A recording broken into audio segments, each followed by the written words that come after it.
Oke. Yes.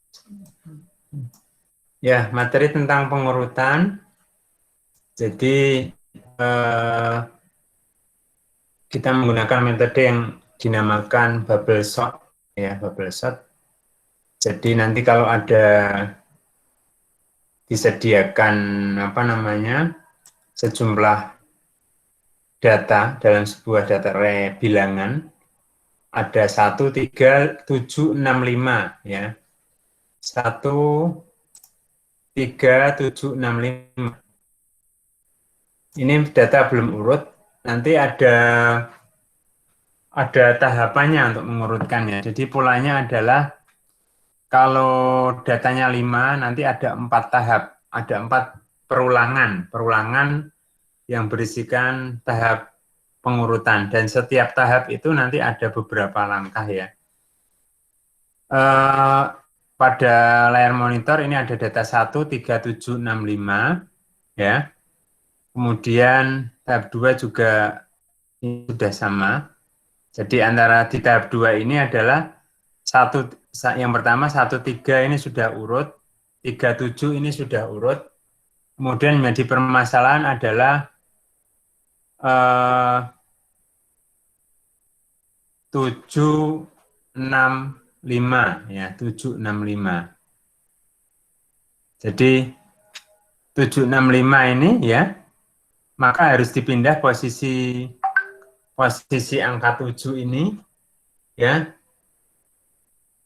Posisi angka 7 harus dipindah dilukar dengan 6, ya. Kemudian posisi angka 6 juga harus dilukar dengan posisi 5, ya.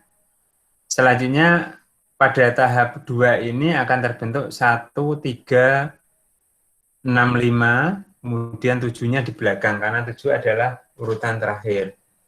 Lalu tahap 3 nanti ada 1, 3, 6, dan 5 ini dilukir tempatnya sehingga menjadi 5, 6, 7, seterusnya seperti itu. Jadi cuma perpindahan tempat saja, ya.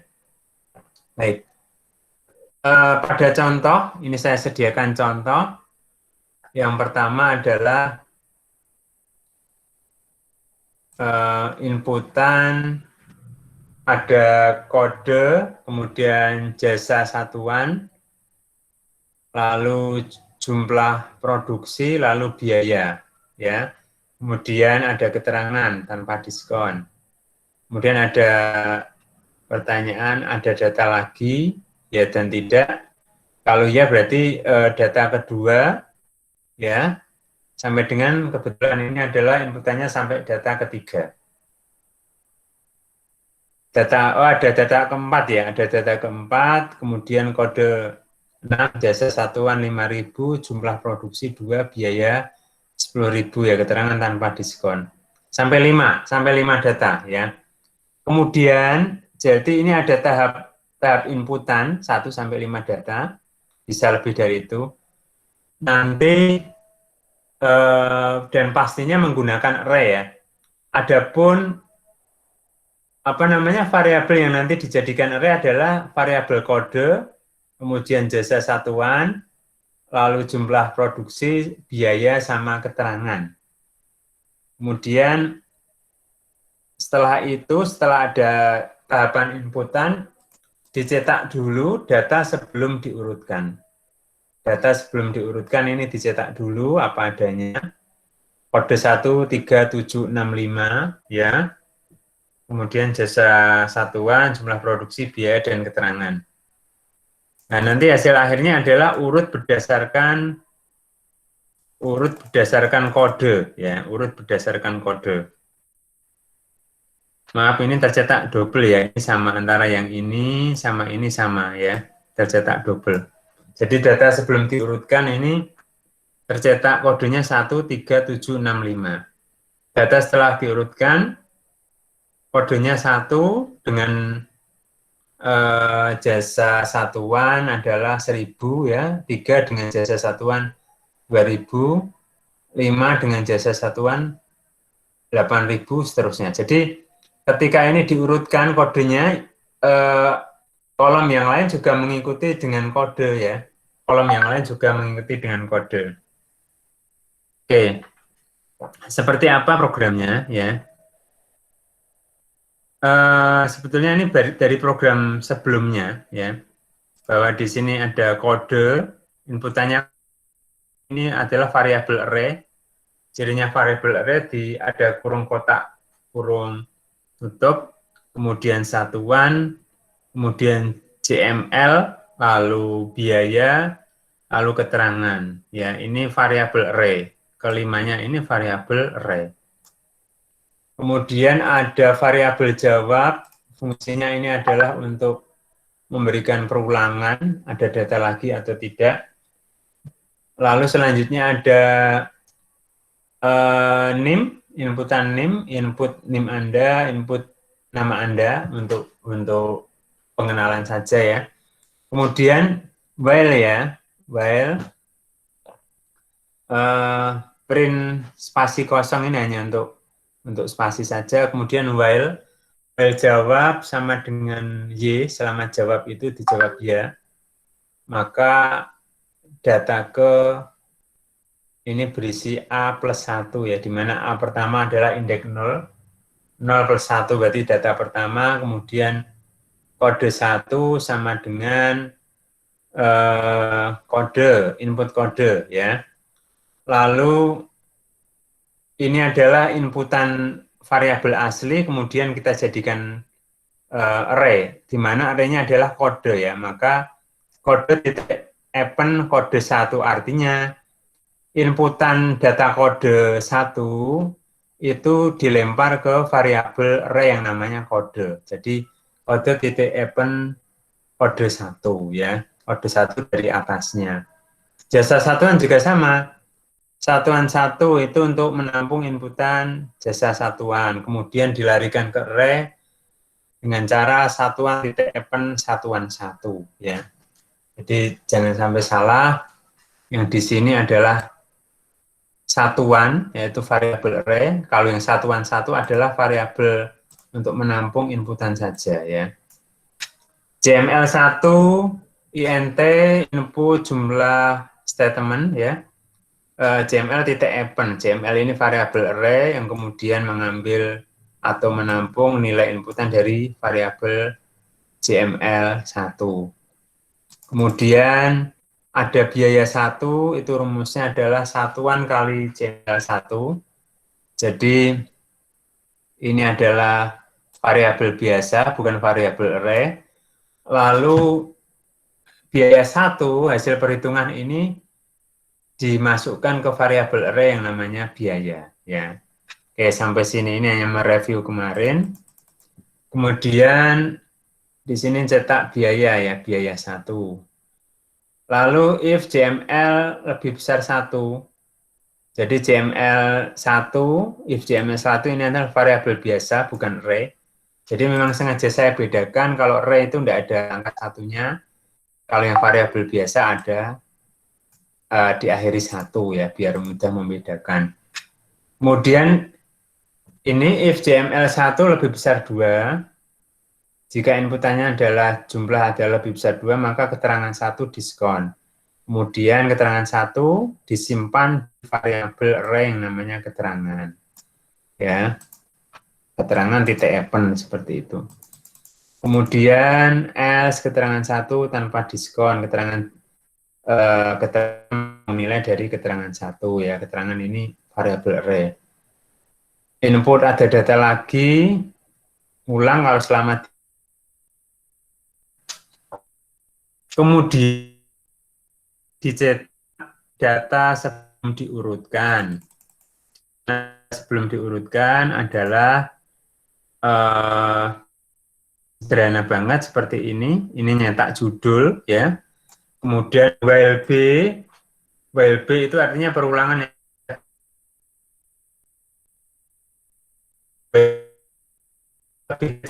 Di mana mendapat penambahan 1 ya, hanya mencapai nilai tertentu ketika dijawab tidak ya. Jadi misalkan isi 5 berarti nilai A terakhir adalah 5. Selama B lebih kecil daripada A, A-nya 5, lebih kecil daripada 5, maka data itu dicetak. Nyetaknya ya print B plus 1, ya berarti B-nya 0 plus 1, 1. Berarti nomor 1 kode dengan indeks B, dengan indeks 0, artinya data pertama untuk kode. Satuan juga sama dengan indeks B, jumlah dengan indeks B, biaya dengan indeks B, ya. Keterangan juga, ya. Kemudian B-nya B plus 1 ini ya, B sama dengan B plus 1 atau penambahan nilai 1 pada B.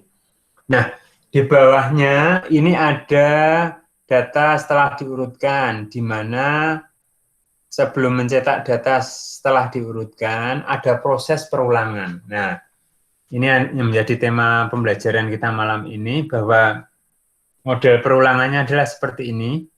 Yang perlu disediakan adalah jumlah data. Jumlah data ini adalah menampung nilai B yang terakhir. Ya, jadi jumlah data itu menampung dari perulangan nilai A ataupun B, kan dia mengulang terus ya sampai sejumlah data hingga tadi ada pertanyaan, ada data lagi, dijawab tidak ya. Misalkan isiannya sebanyak 5, berarti jumlah data mengadopsi nilai B sebanyak 5, yaitu jumlah data 5. Yang perlu disiapkan untuk proses pengurutan, adalah dua variabel. Misalkan ini pakai C dan D boleh. Kemudian yang pertama adalah C in rank, ya, kurung buka jumlah data. Misalkan datanya ada 5, berarti ya 5 min 1, artinya apa? Proses pengurutannya adalah sebanyak 5 min 1, 4 langkah ya. Kalau datanya 10 berarti 10 min 1, 9 langkah ya. Kemudian 0, min 1. Lalu yang kedua adalah perulangan D ya, in rank C. Jadi D ini berulang sebanyak C. Kalau C-nya adalah misalkan 4, berarti D-nya ini sebanyak 4, seperti itu ya. Ini ada, dan nanti disamakan saja untuk for-nya. Kemudian yang perlu diperhatikan adalah kita tadi mempunyai variabel inputan, yaitu kode, kemudian satuan, kemudian jumlah, kemudian biaya, kemudian keterangan. Kalau inputannya ada 5 variabel, maka proses perubahan tempatnya ada 5 ya. Ini 1 perubahan tempat untuk kode. Jadi yang pertama adalah ada variabel temp. Temp ini adalah untuk menampung nilai variabel kode array ya, dengan indeks D, ya. Oke, tidak usah terlalu bingung. Yang penting tahu perputarannya aja, bahwa nanti harus ada dua for, Kemudian di sini ini adalah untuk penyeleksian ya, apakah data indeks sekarang, misalkan kode ya, apakah data kode dengan indeks sekarang itu lebih besar urutannya dibanding data kode pada indeks setelahnya D plus 1 ya. Nah, jika lebih besar maka ada penampungan temp, kemudian mengambil nilai kode dengan indeks D ya. Kemudian pada posisi kedua kode dengan indeks D mengambil nilai kode, inputan kode dengan indeks D plus 1. Lalu kode D plus 1 atau kode dengan indeks D plus 1 mengambil nilai kembali dari data lama, ya. Jadi cuma perputaran penyimpanan data saja ya.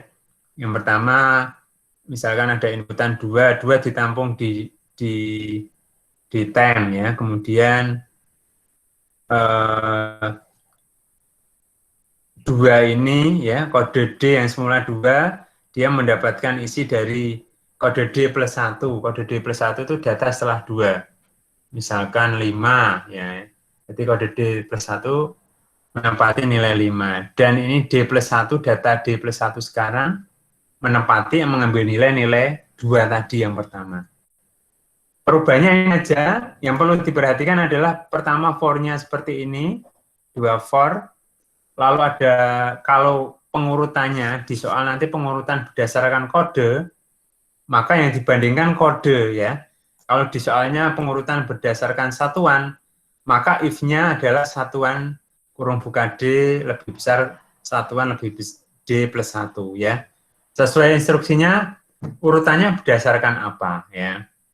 Kemudian tadi inputannya ada 5 ya, ada 5 kolom kan, ada 5 jenis inputan yaitu kode, satuan, jumlah, biaya, dan keterangan. Yang pertama kita merubah tempat kode, yang kedua kita merubah tempat satuan. Polanya sama, tinggal ganti kode dengan satuan. Ini juga sama dengan tinggal mengganti jumlah dengan kode dengan jumlah. Ini sama juga. Tinggal mengganti biaya-biaya ini keterangan juga sama. Sudah itu saja. Titik kuncinya di situ. Jadi sediakan 2 for seperti ini. Jumlah data min 1, kemudian ini adalah D, perulangan sebanyak C, kemudian bandingkan. Kalau intinya pengurutannya berdasarkan apa? Pengurutannya berdasarkan apa? Di situ yang kita pakai pedoman adalah apakah dengan kode, berdasarkan kode, apakah berdasarkan satuan, apakah berdasarkan jumlah, atau biaya, atau keterangan. Ya, seperti itu. Ya.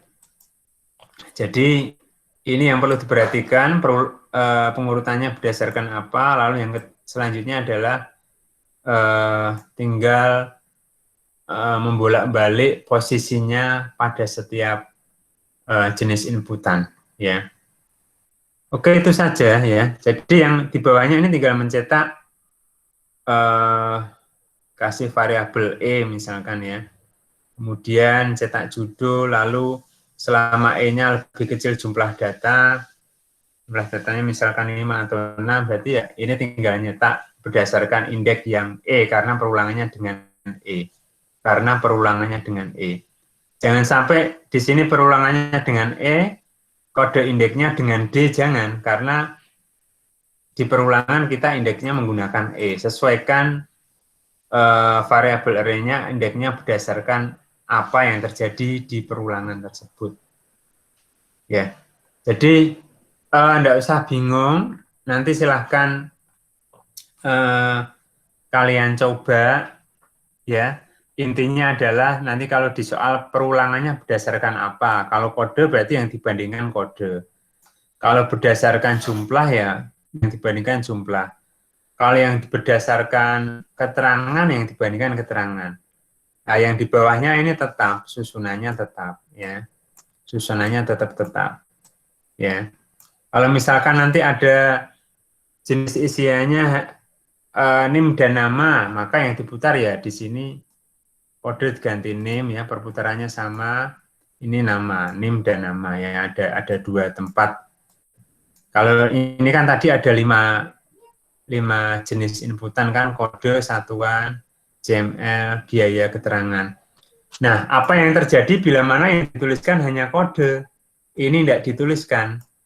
Yang terjadi adalah nanti yang urut kodenya saja, tapi data yang mengikuti kode itu tidak urut. Jadi datanya agak kacau nanti.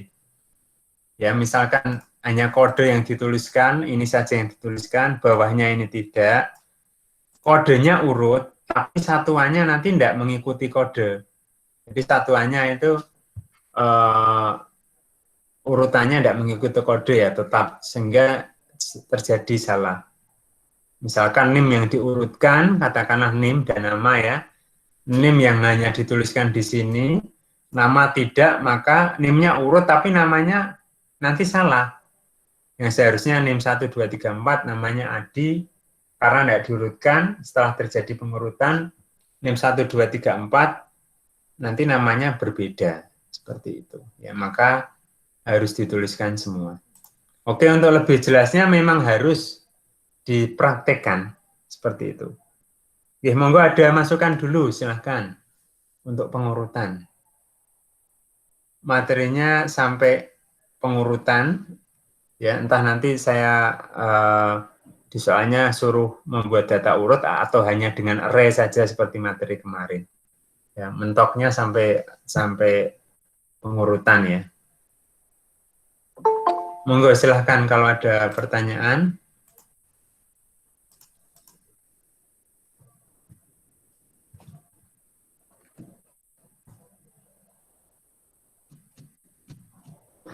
Mas Agung ada masukan Mas Agung atau Mbak Yuyun? Yang array kemarin bisa Mas Agung? Bisa Pak. Ini kalau nggak dicoba belum bisa harus ngasih dicoba masukan dulu, sih Pak. Ya. Iya. Oke, silahkan kalian coba dulu pahami, yang masih bingung tanyakan ke saya. Ya, jadi tidak full di Meet, tapi kuliah berlanjut di apa namanya di WA chat ya. Seperti itu polanya, tidak full di ya. Monggo silahkan dicoba, ya silahkan dicoba. Jadi sekali lagi minggu depan itu responsi, ya minggu depan itu responsi. Kemudian masih kalau ada konfirmasi kaitan kesalahan yang ketika pemrograman, silakan konfirmasikan ke saya ya. Terus nanti ujiannya menyesuaikan dengan jadwal yang sudah disiapkan oleh FT. Oke, baik terima kasih. Jangan lupa absen di Kulino sama di FT, absen 2 kali. Saya tunggu responnya untuk programnya. Oke. Terima kasih, saya akhiri. Wassalamualaikum warahmatullahi wabarakatuh. Waalaikumsalam warahmatullahi wabarakatuh. Terima kasih Pak. Iya, sama-sama. Makasih Pak. Ya, ya.